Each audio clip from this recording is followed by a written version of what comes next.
वर्षों की प्रतीक्षा को समाप्त करने मैं किसी भी संकट को उठाने को सज्ज हूं।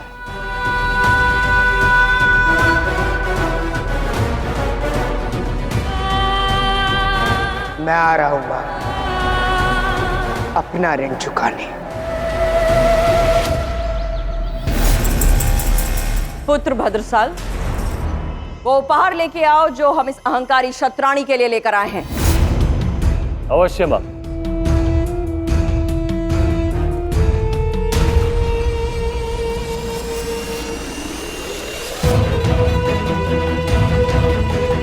पहचानती हो इस राख को? ये राख पिपलीवान के उन लोगों की है जिन्होंने धनानंद के आधिपत्य को अस्वीकार कर दिया था, जो सर धनानंद के आगे झुके नहीं, जला दिए गए।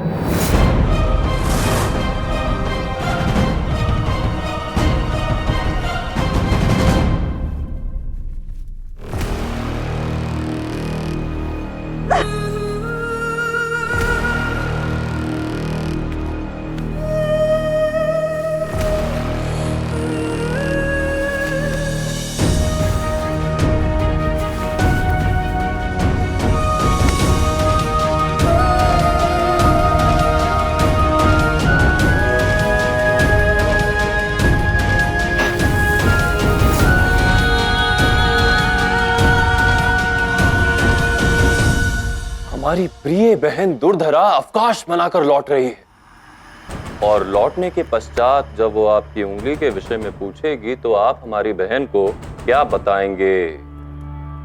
ज्येष्ठ?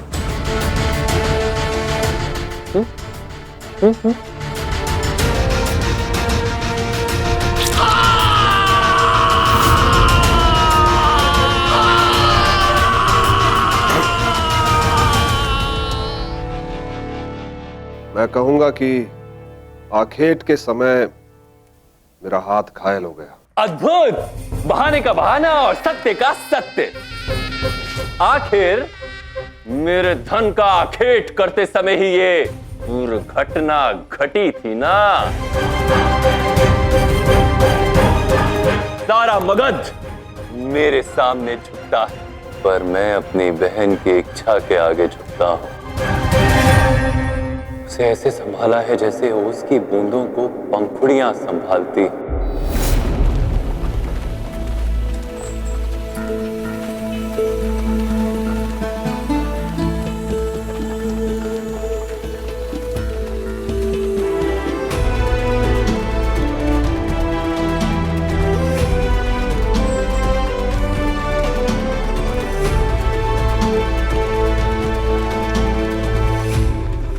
जो कहना है कहो, किंतु स्मरण रहे हमारी बहन को दुख नहीं पहुंचना चाहिए। ये जानकर कि उसी के ज्येष्ठ ने सम्राट का धन लूटने का प्रयास किया। मेरी इस बात से सहमत है ना ज्येष्ठ?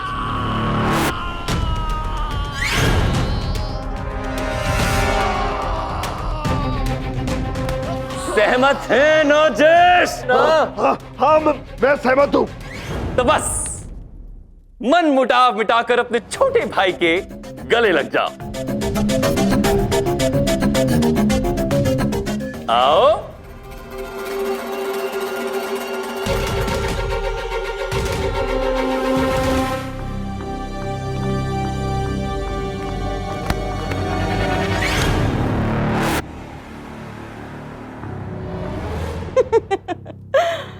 यही राख उड़ाई थी ना तुमने मगधपति पर?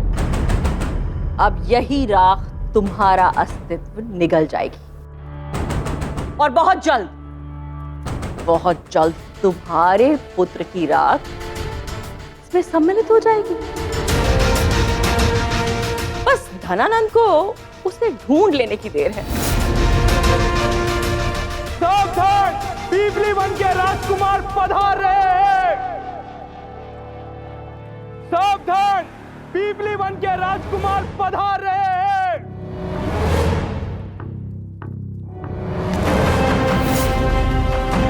पीपलीवन का राजकुमार अर्थात मूरा का पुत्र। अगर पिपलीवन का ये राजकुमार तुम्हारा पुत्र है तो आज ही उसे राख बनते देखोगे। मुक्त कर दो इसे।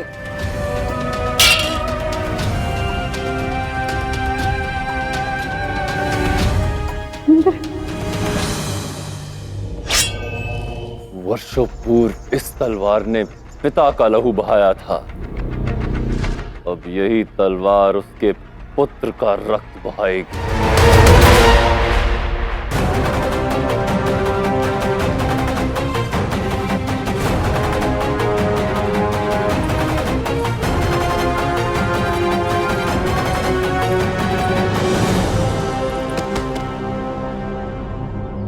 सावधान, पीपली वन के राजकुमार पधार रहे हैं।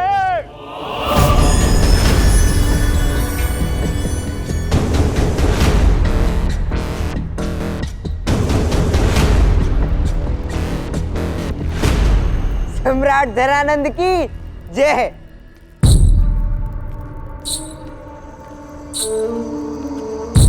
सम्राट धनानंद की जय।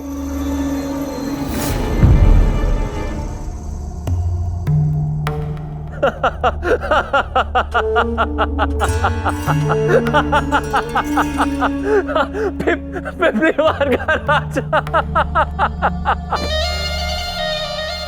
पिपलीवान का राजा,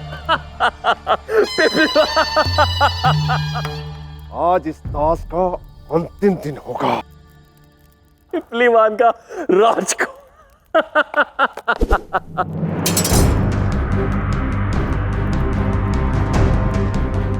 ये मैंने पहले क्यों नहीं सोचा कि जब समस्त पिपलीवान मेरा दास है तो उसका राजकुमार भी एक दास ही होगा। कभी कभी मन करता है तुम्हें राजसभा में विदूषक रख लूं, इतना मनोरंजन करते हो।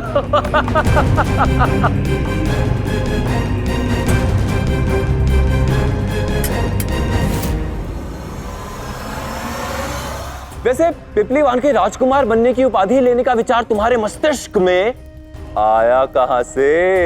ये जो आपके सेनापति भद्रसाल है ना, इन्होंने बताया था कि आपने पिपलीवान के लोगों को मार दिया था। और जब द्वारपाल ने मुझसे मेरा परिचय पूछा तो मैंने सोचा कि एक दिन के राजकुमार के लिए इससे उचित नाम और क्या हो सकता है। क्योंकि जो राख बन चुके हैं वो थोड़ी ना मुझसे कहने आएंगे कि मैं उनका राजकुमार नहीं हूं। और दूसरा कि इस एक दिन के राजकुमार को अपनी मर्यादा स्मरण रहेगी कि सम्राट के मार्ग में आना अर्थात इस दिन को अंतिम दिन जैसा बनाना है। अद्भुत! एक ही वाक्य में पिपलीवान का उपहास भी कर डाला और सम्राट का सम्मान भी बढ़ा दिया। इससे पहले मैंने पिपलीवान का ऐसा उपहास ना कभी सुना और ना कभी देखा, है ना मूरा?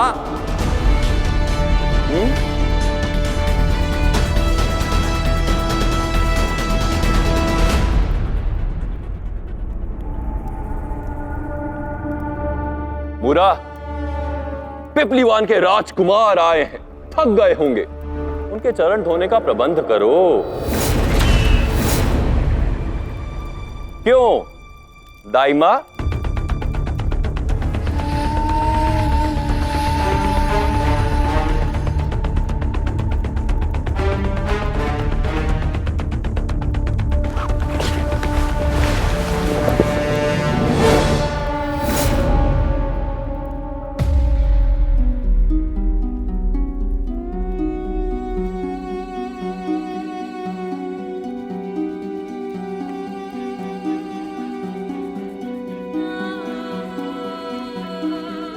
चलो चलो चलो चलो आगे बढ़ो। चलो मूरा।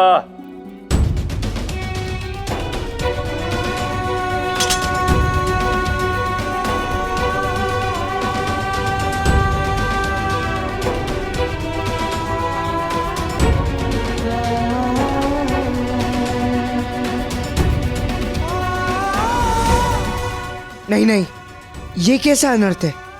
मैं इनसे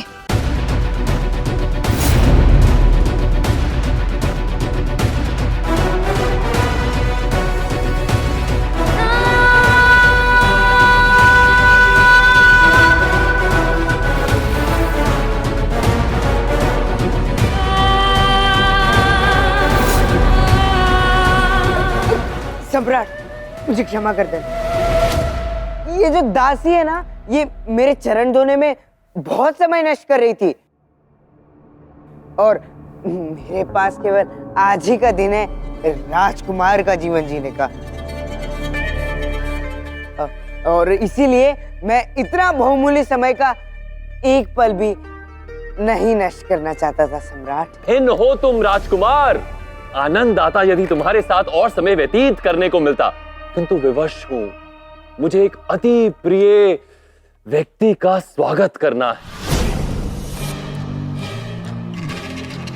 भद्रसाल, सुनिश्चित करो कि आज उसके जीवन का सबसे सुखद और भाग्यशाली दिन हो।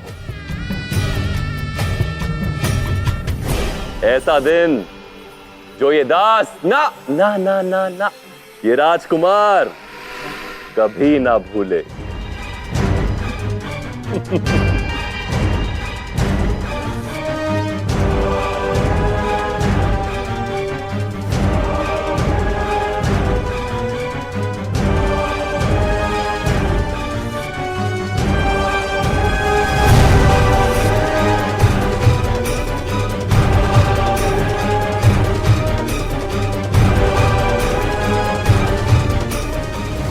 जिसका स्वागत करने को सम्राट इतना आतुर है, कहीं वो अति विशिष्ट व्यक्ति मेरी माँ ही हुई तो मुझे कुछ करना होगा। ये द्रक्ष अधिक ही महंगे, सेब दे दीजिए। सेब के बदले देने के लिए उचित दाम है तुम्हारे पास? सेब वहां मिलेंगे।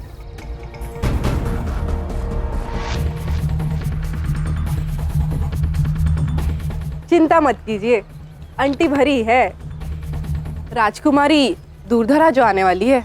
मूल्य पर्याप्त नहीं है। धनानंद ने महल में एक स्त्री को रानियों के समान ऐश्वर्य प्रदान किया हुआ है, रानियों जैसा दर्जा दिया हुआ है। कौन है वो? सूचना मिथ्य है आचार्य।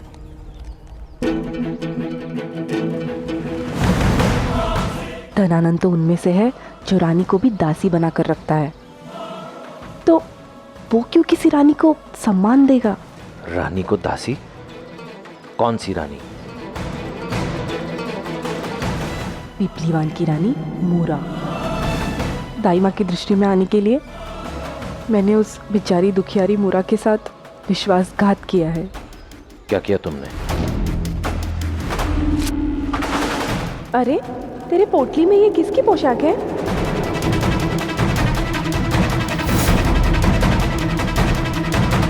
मैं आपको शिकायत का अवसर नहीं दूंगी दाई माँ। पोशाक जल गई और सत्य हमारे समक्ष घुटनों पर आकर बैठ गया। इसका पुत्र जीवित है। धनानंद मूरा के उसी पुत्र के रक्त का प्यासा है जिसे 12 साल से सभी मृत समझ रहे थे। 12 वर्ष पूर्व? अर्थात हे ईश्वर,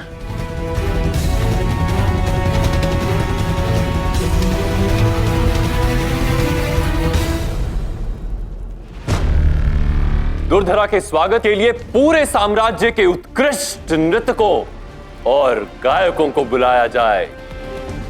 आदेश पहले ही दिए जा चुके हैं भ्राता। आपकी अति प्रिय की स्वागत की सारी व्यवस्था पूरी हो गई। इतने विशिष्ट व्यक्ति का स्वागत इतना साधारण, केवल फूलदान बदलने से या नर्तकों को बुलाने से स्वागत विशेष नहीं हो जाता सम्राट।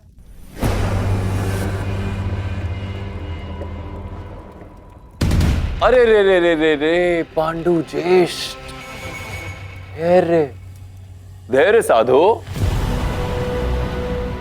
मैं जानता हूं इस बालक से आपकी अत्यंत दुखदायी स्मृतियां जुड़ी हैं, किंतु स्मृतियों से बाहर आइए और यथार्थ को देखिए। यथार्थ में ये बालक हमारा अतिथि है और अतिथि देवो भव। तो कहो, एक दिन के राजकुमार क्या कह रहे थे? मैं कहना चाह रहा था महाराज कि आप मगध सम्राट है, सर्वशक्तिमान है, वैभवशाली है, और यदि कोई विशिष्ट व्यक्ति आ ही रहा है तो एक विशेष उत्सव आयोजित होना चाहिए ना, कुछ भिन्न।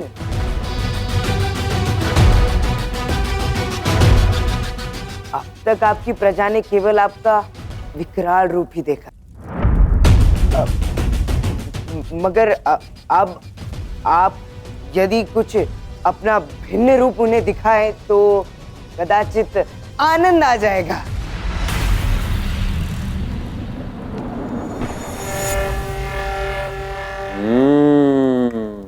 एक दिन के राजकुमार क्या बने?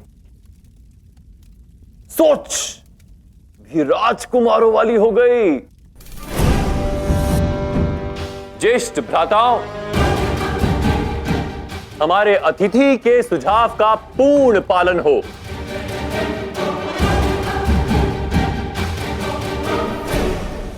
सम्राट, एक प्रार्थना थी। बोलो। मुझे एक दिन का राजकुमार बनने का अवसर दिया गया है, जिस दिन का हर पल मैं राज की ठाठ के साथ जीना चाहता हूँ। अब सुझाव भी मैंने ही दिया है, तो उस विशेष उत्सव का निमंत्रण मुझे प्राप्त नहीं होना चाहिए?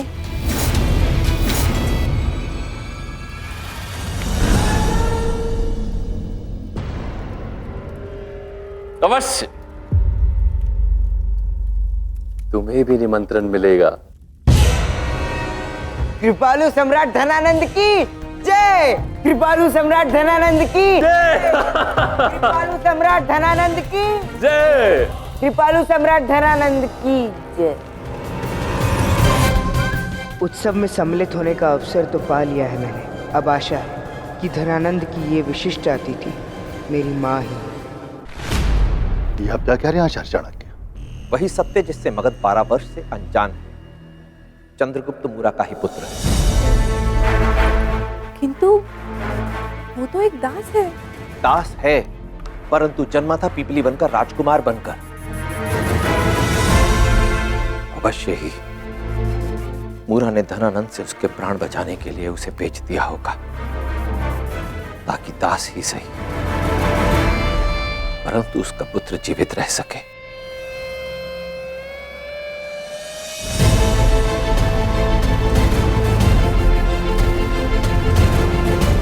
तो अब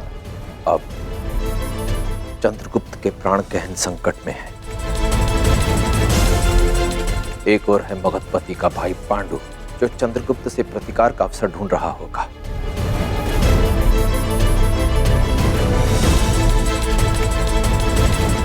और दूसरी ओर है स्वयं धनानंद, जिसे यदि भनक भी लग गई कि चंद्रगुप्त मूरा का पुत्र है, तो चंद्रगुप्त के प्राण और मेरा लक्ष्य दोनों माटी में ध्वस्त हो जाएंगे।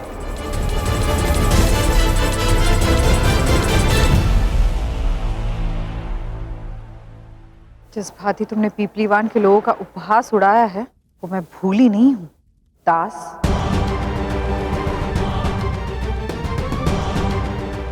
कदाचित किसी दिन तुम समझ पाओ कि दूसरों के प्रति थोड़ा सभ्य होना चाहिए।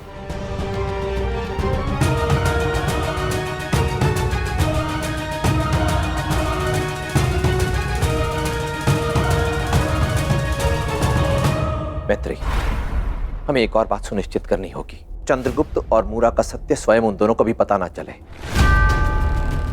धनानंद अत्यंत धूर्त व्यक्ति है। यदि उसने भांप लिया तो दोनों के प्राण ले लेगा। तुम्हें शीघ्रातिशीघ्र महल जाना होगा। मैं समझ गई आचार्य।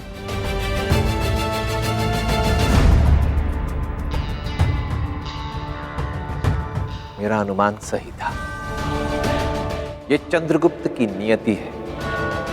चंद्रगुप्त ही होगा भारतवर्ष का भावी सम्राट।